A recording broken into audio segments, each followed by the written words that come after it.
She could not move. Not one finger. Not one muscle. Her eyes were open. She could see the room exactly as she had left it, except the far left corner. Something was crouching there. Essie Mensah is a nurse, used to blood, and people pretending they are fine. So her mind reached for the clean explanation.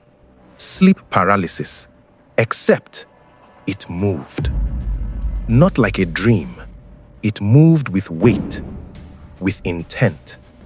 And when something like that happens, you start asking one question. Did I really see that? The next morning, Essie did not tell a friend. She did not pray it away. She drew what she saw.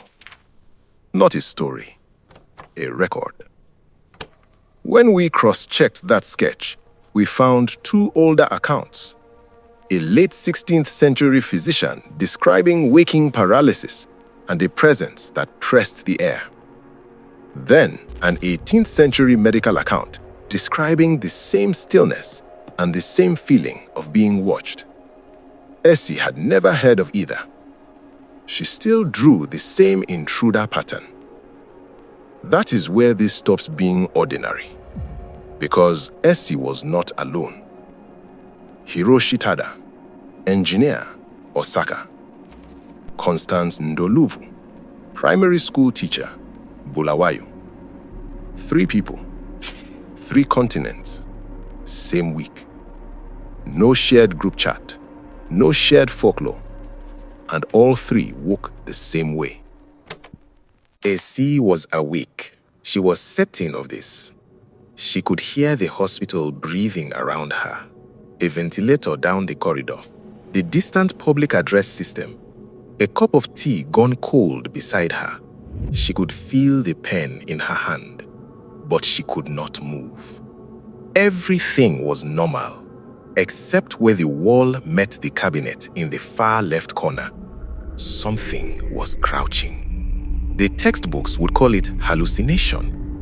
Then the hallucination moved toward her, and it moved like it knew the room, like it had taken that path before, like it was not surprised she could see it.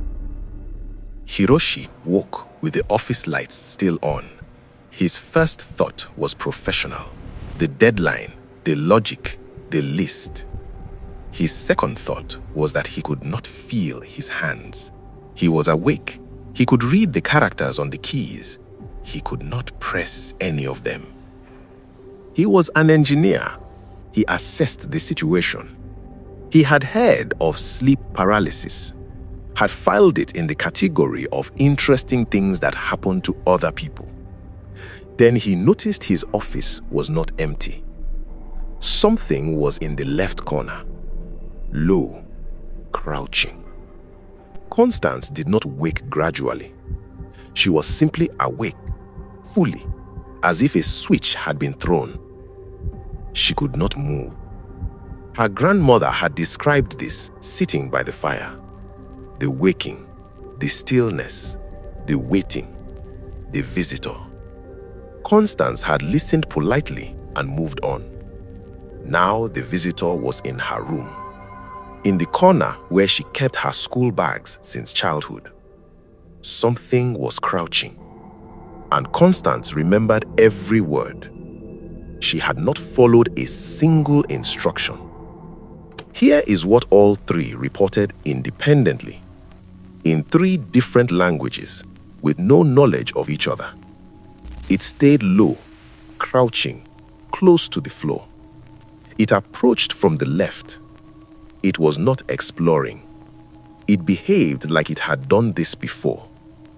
And the worst part, it knew they were awake. It did not hide. It looked back. And the face was the pattern. The same intruder pattern in that physician's account. The same intruder pattern in the 18th century record. The same pattern Essie drew the next morning, with shaking hands pressed to the paper like she needed it outside her own memory. This is where the official explanation runs out of road.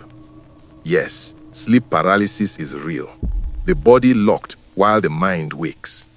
But hallucinations are individual. They come from your own history. A person who has never seen a spider does not hallucinate spiders. So why do strangers describe the same shape, the same left corner, the same behavior? And here is what makes this dangerous. Across cultures, people do not pass down myths. They pass down what to do. Not prayers, instructions, practical, specific. The Yoruba of West Africa call it Ogun Oru, nocturnal warfare. Control your breathing. Do not allow panic. Panic extends the episode. The Inuit of the Arctic call it Ukumangak. Do not try to move violently. The paralysis resists force, yield, and it releases faster. Medieval European physicians wrote the same conclusion in different ink. Breathe, slow the heart, the body will return. 3 cultures, 3 continents, centuries apart. The same instruction. And one more detail keeps repeating. It reacts when you panic. As if panic is the signal. If you have experienced this, tell us in the comments. Which country, which year, what it looked like. We are documenting this. Every account matters. And if this investigation is the kind of work you want more of, subscribe to Primal Vellum. We document what others dismiss. Essie, Hiroshi, and Constance work independently. They would never find out about each other. They would never know that within the same week, in their own local night on 3 separate continents, they all looked at the same intruder pattern, and the face looked back.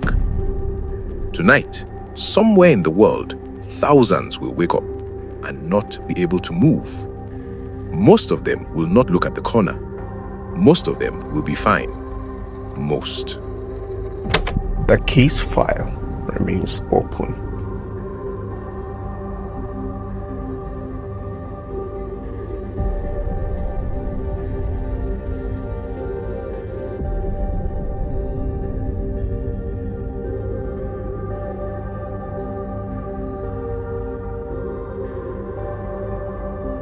Sleep paralysis is a real documented phenomenon.